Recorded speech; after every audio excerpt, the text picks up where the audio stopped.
Kieran Finnane is a founding journalist of the Alice Springs News, established in 1994, now publishing as Alice Springs News Online. She studied in Sydney and Paris arts and film studies.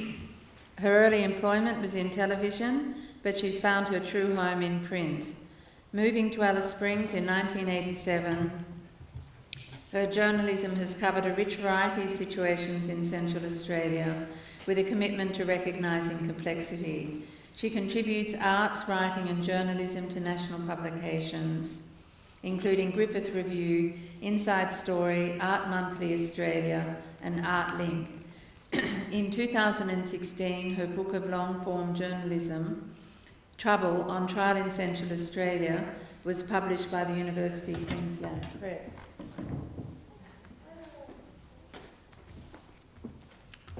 I just want to say that I read her book Trouble on a return trip from Alice Springs on the plane. It's a compelling and deeply troubling reading. It provided the impetus for this conference. It details the murderous rage and terrible pain of intergenerational trauma, of the legacies of colonisation and racial divide. Kieran wonders whether it's about a them and us story. I think it's about us in it all together, needing to recognise the trouble and needing to end it by recognition. I encourage you all to read her book, and now to welcome Kieran, who I'm delighted to be here.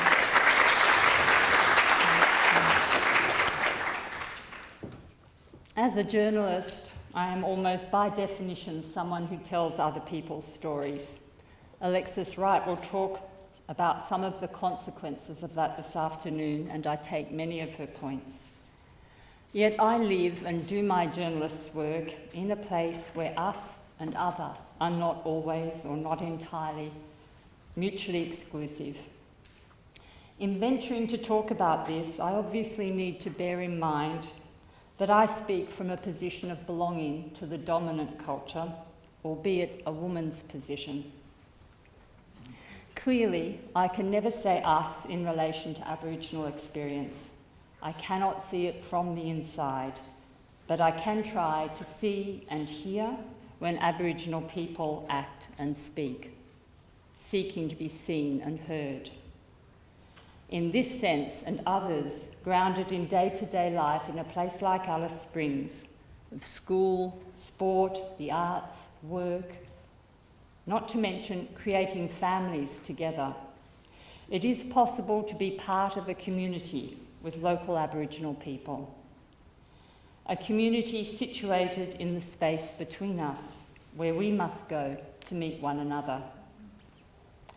Over the years, I've heard a number of local Aboriginal people recognise this sense of community. A senior custodian for Mbantua, which is the Arrernte name for Alice Springs, is Doris Ngwari Stewart. She dedicates herself to the protection of Mbantua's sacred sites, working particularly with artists to create a better understanding of their significance. When she attends public forums like this one, she declines to do Welcome to Country. Did you ask before you came here? She'll challenge. But she speaks instead about sacred sites in proximity of the gathering. On occasion, though, she will encourage non-Aboriginal people she trusts to do the speaking. She says, you don't have to be Aboriginal to respect sites. Another example.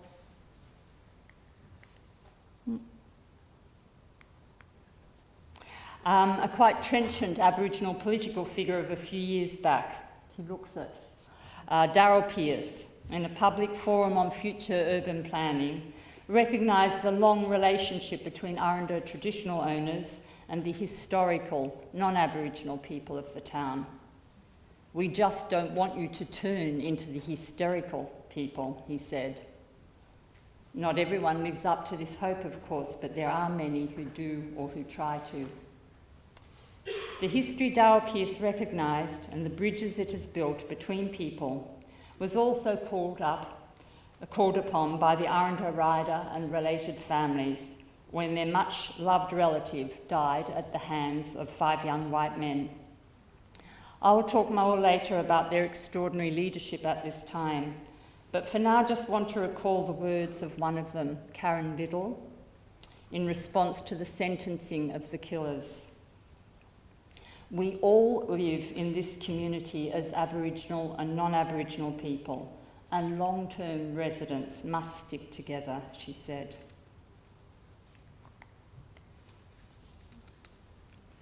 Sorry. I've heard Ken Leckleitner, who'll speak to us shortly, reach out to non-Aboriginal people in this same inclusive way, and he might have some more to say about this later. Sorry, finger problems. Margaret Kamara Turner, OAM, is a senior Aranda woman who has operated for a long time as an important cultural go-between in Alice Springs, a role to which she brings great personal qualities of warmth, generosity, optimism, forgiveness, as well as deep Aranda cultural knowledge and commitment. She's the author of an invaluable book called Iwena Churicha, with the subtitle, What It Means to Be an Aboriginal Person. It brings together a series of conversations held in a mix of Aranda and English with her longtime friend and colleague, non-Aboriginal man, Barry McDonald. She calls him Alara, nephew. In the book's concluding pages, she says this: "Two cultures can hold each other.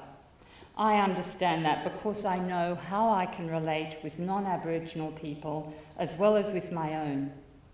Like that Panunka man," he's the tall one there, "who worked on the big Aranda dictionary. There's a different feeling for people when you learn, like you're really close. It's something like being related to someone in a way that's almost as though they're your own parents. It's a really good relationship in a really respectful way." She explores these feelings and relationship until she gets to the final sentence of her book: Aboriginal and non-Aboriginal people working together as real champions for language, for culture, for land, for relationship. Alakana atui. I asked her about the meaning of those last two words, alakana atui. She said, "That's how it is, this belonging." So I take my starting point from all these generous, thoughtful people when I venture to make some of my own observations of what's going on in Alice Springs today in the space between us. Craig Sanrock, whom you'll hear from shortly, and other writers he has made me aware of, speak of places like Alice Springs as contact zones. I find Peter Bishop, a cultural studies scholar, helpful in the way he argues for contact zones being recognised for their transformative, generative possibilities. Contact zones arise typically, he writes, in contexts of highly asymmetrical relations of power, such as colonialism, slavery, or their aftermaths. But they also offer spaces where a decolonialising of cross-cultural communication and action can occur, where there can be alternative possibilities. In this description, I recognise the Alice Springs I live and work in as an acute contact zone in both senses. The trouble is that most of the time, our contact zone is thought about only in terms of problems, oppression, full of conflict and suffering, which we can find almost overwhelming. When I wrote my book, Trouble on Trial in Central Australia, it was with the clear intention of not contributing to those feelings of being utterly daunted. In following criminal procedures with serious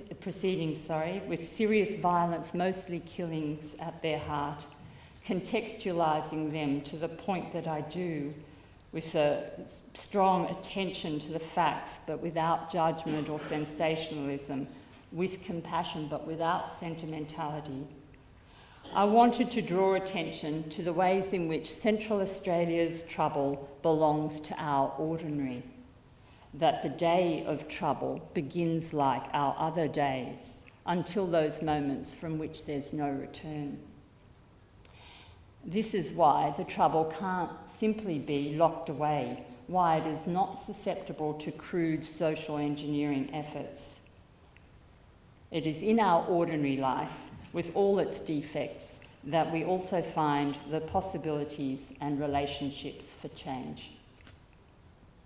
Of course, we can all really struggle to recognise that ordinary, to see our own position in it, and to see the position of others. The Northern Territory's protracted dance around its heavy drinking culture, with its known contribution to high levels of violence, is a case in point. Governments, including the Commonwealth, tinker at the edges of population-wide regulation while applying the bludgeon to Aboriginal people. But I actually don't want to spend this time with you today reinforcing a sense of us in the centre getting nowhere in the face of crushing pressures and non-recognition of one another. On the ground, the perspective can change.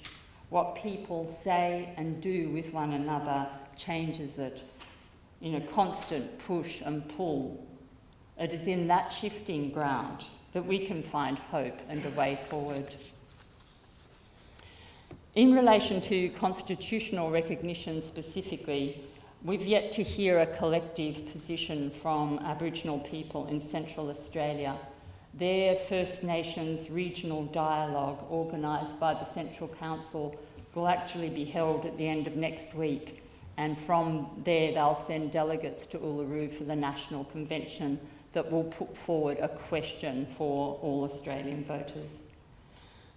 So, taking up that broader sense of recognition that Pamela has alluded to, of being able to see and know, to be seen and known, and to which I would add being listened to and heard, I'll turn to some of what I've learned following the grim stories in the Alice Springs courthouse, the subject of my book. Most of its action plays out inside this stern bunker of a building, and some of it outside.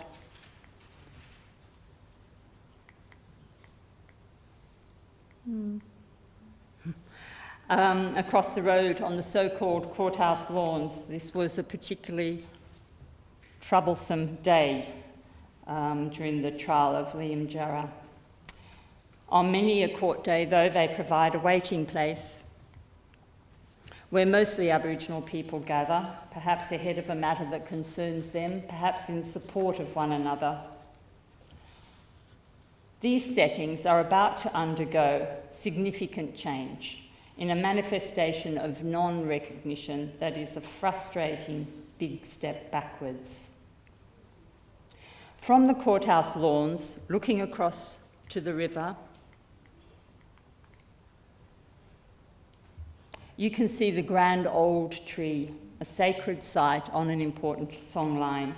Margaret Kamara Turner describes it as the foundation tree. The family, past and present, belongs to that foundation, she says. When I wrote my book, little more than a year ago, I was able to talk optimistically about the town's acknowledgement of the tree as signifying a move towards greater respect and understanding of Arrernte values held in the land. In an urban renewal project, the clutter of street furniture, signage and exotic shrubbery around the tree had been cleared away. This made it possible to walk or sit or stand in its presence and look further east towards another tree of significance on the riverbank. When a civic ceremony was held to launch the new look of the area, another senior Arrernte woman was doing Welcome to Country. Barbara Satur good-humouredly told the crowd she didn't much care for all the cement around her now, but pointing to the tree towering above her, she said, "That's our statue. It represents all of us, Arrernte people in Central Australia." That was in 2013. Cut to now. The tree is a shadow of its old self. Over the summer, it dropped 3 large branches and more have since been trimmed. This may be part of a natural process, not helped by municipal neglect, but it is hard to not see its decline as related, at least symbolically, to the shadow cast by this new building.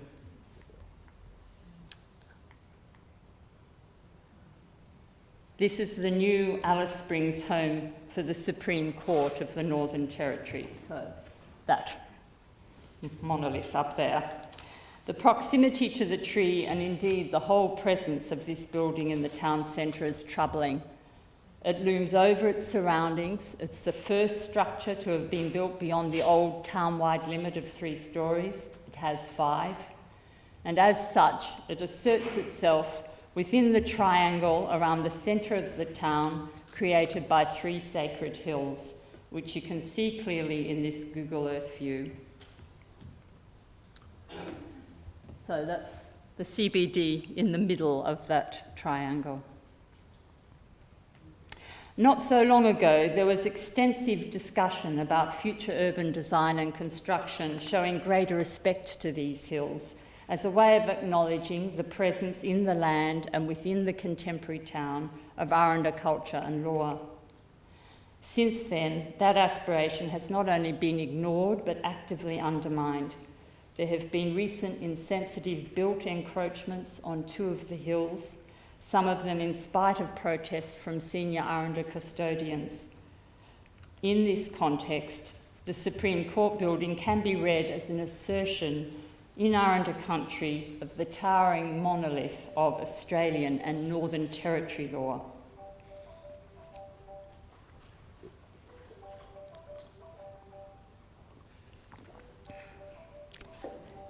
Only 1/5 of the Alice Springs population is Aboriginal. In the region, it's more than 1/3, yet Aboriginal people make up 80% of people on the court lists of Alice Springs. As a senior defence lawyer working there has commented, Aboriginal people are the mainstream in our courts. That is immediately obvious to anyone who frequents the courthouse. The lobby is one of Alice Springs' most intense contact zones. Comparable others are the waiting room at accident and emergency at the hospital and the supermarkets, made fraught by the presence of takeaway liquor outlets. The most benign, perhaps, is the public library, which has worked hard at making Aboriginal people aware of its facilities and developing collections of specific interest to them.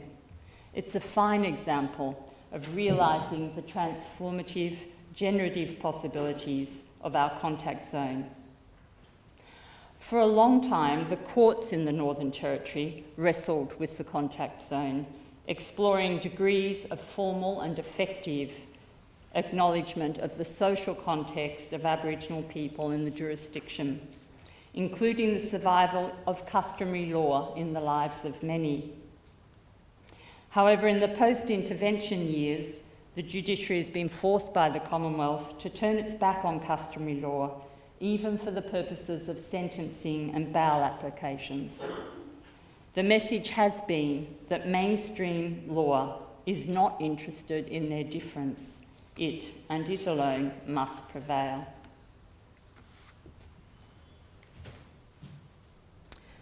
It is in this context and during the tenure of a Conservative government in the Northern Territory, the one that's just passed, that this arrogant Supreme Court building has been erected and that its message can be clearly read.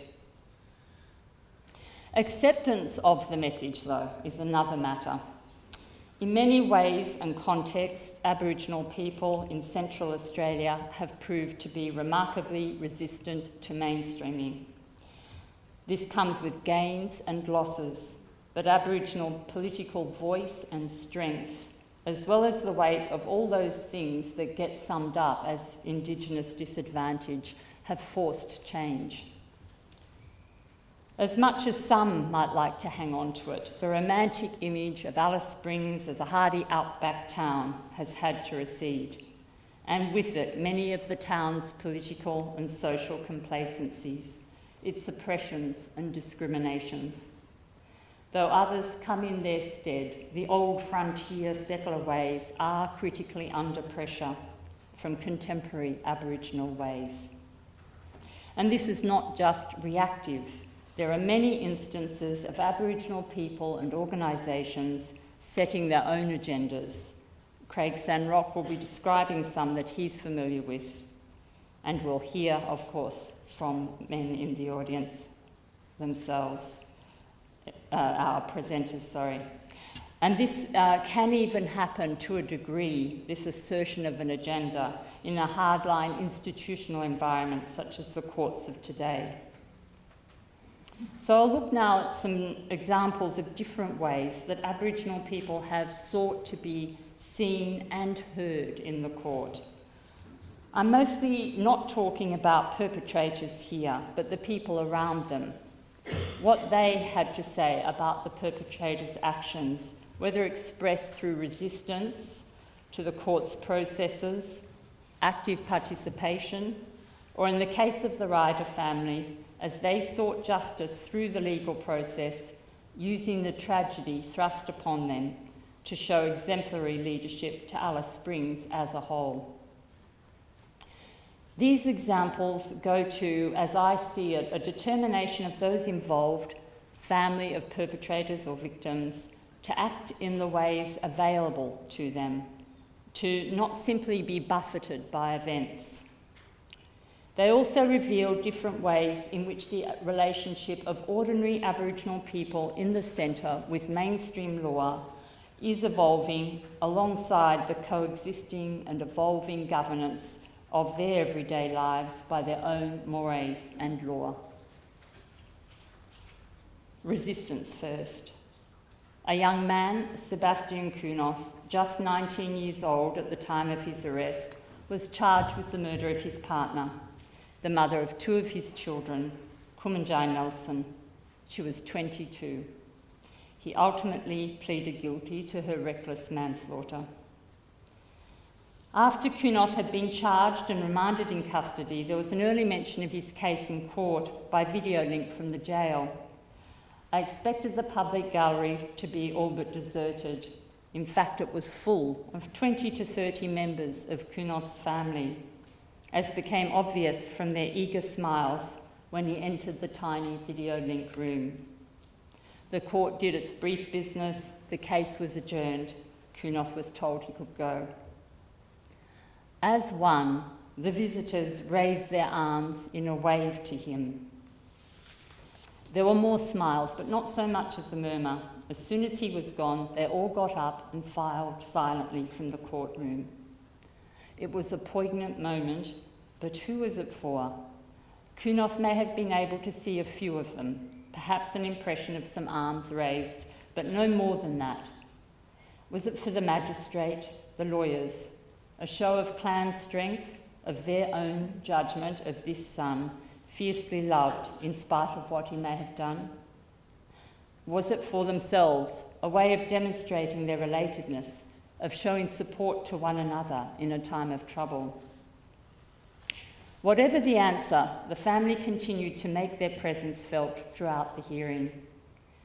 There was one clear instance of intimidation of a witness, for which a man was convicted and sentenced, and the prosecution generally encountered a lot of difficulty in getting witnesses into the stand and in getting evidence from them. About 2 months after Kunos' arrest, a man who came from the same Western Desert community was killed in what was said to be a payback for the young woman's death. The killing was carried out by a drunken mob in a protracted ordeal for their victim. Ultimately, only 4 men were held criminally responsible, with another 2 convicted as accessories after the fact. It was clearly not a payback of the kind sanctioned and regulated by customary law, but it was spoken of as a payback by the family of the victim, Kumanjai Pollard, although they saw it as utterly unjust. He had nothing to do with the young woman's death. In fact, he'd been in jail at the time. In these brief sketches that I delve into in detail in the book, I think we can see complicated, at times devastating and anarchic examples of active resistance to the operation of mainstream Australian law. The Kunoth case also provided a clear example of participation in the process by Kumanjai Nelson's mother. In particular, she asked for her victim impact statement to be read out loud in the court so that it would go in its entirety onto the record. In it, she spoke lovingly of her daughter's life and the anguishing loss she as a mother felt. As well, she made some acute observations about the impact of the killing on her grandchildren, for whom she was now caring. In the case of the so-called payback killing of Kumanjai Pollard, his family similarly sought justice for their relative through the court process. In a victim impact statement that was handwritten and signed by several of them, they expressed the view that the guilty men deserved to be sent to jail for life, and they added to this a wish for a punishment not available to the courts, that the culprits never receive visitors. They also asked to have handed up, to become an unconventional part of the court's file, a colour photo collage showing the dead man with family members. Beyond a measure of justice for their relative, they saw that the court process could deliver a message. This has caused trouble for more than this family and this community, they said. The true story needs to be heard by everyone so that it stops any more trouble. My final example is also one of participation in the court's process, but it goes well beyond it into the community. This is a case of which many of you may have heard, the killing in 2009 of Kumanjai Ryder, a 33-year-old Aboriginal man. He died, as I've said, at the hands of 5 young white men, aged between 18 and 22 at the time. They were initially charged with murder and ultimately pleaded guilty to his manslaughter. The case was widely covered and commented upon, locally, nationally, including by Four Corners, and even internationally. All of the coverage from afar focused on its racial dynamics and saw it as an expression of the racism inherent in Alice Springs. Some of the local coverage and commentary also reflected this view. In my chapter, I try to situate it in a social context that is not so sharply divided between white and black, and in which we can fruitfully talk about some of its other dynamics, such as the territory's heavy drinking culture. Everyone was very drunk, victim and perpetrators. And the ready resort to casual violence with its possible lethal consequences by young, very drunk men. I took my cue on this in part from public statements during the criminal proceedings by Kumanjai Ryder's family. The first of these came shortly after the death, following an early appearance in the court of the 5 charged men. The Ryder family left the courthouse and gathered on the lawns across the road. There, Thomas Buzzacott, Kumanjai's cousin, read aloud a statement prepared by the family. It is a remarkable document that I reproduce in full in the book. There's not time to go into all of it here, but the first thing they did was call for calm. Needless to say, there was a lot of tension in town at this time, anxiety about the possible racist motivation of the killing. Some of this was in response to the aggressive actions of the 5 men towards other Aboriginal people just before the killing. But some of the tension was also in response to the killing of a white man, allegedly by 2 Aboriginal men, just 4 months earlier. That case had almost no media coverage outside of Alice Springs, but it provided a very interesting testing of the court's ability, and in a way of the town's, to deliver a fair trial in proceedings dogged by racial issues from start to finish. It was a murder trial with mandatory life sentences hanging over the accused if found guilty. In the end, the jury acquitted one of the accused men. He walked free from the court. The other, who had knifed his victim, they found guilty of the lesser crime of manslaughter.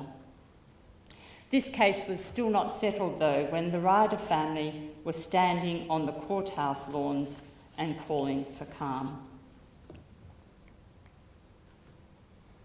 "We trust in truth for justice," they continued. They described the random killing of Kumanjai as a cowardly and despicable act of violence, regardless of race. The statement then took an extraordinary turn to address the big picture of social division.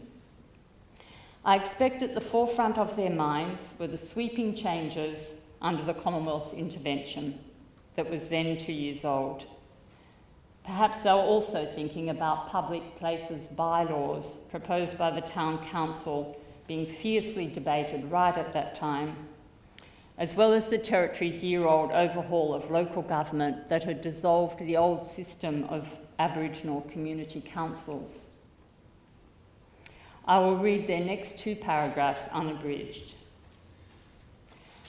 "We call on the whole community to support us in helping each other to make necessary changes to current laws and practices that are clearly not working. It is our belief that laws are there to help all people build on better relationships and to live in peace and harmony.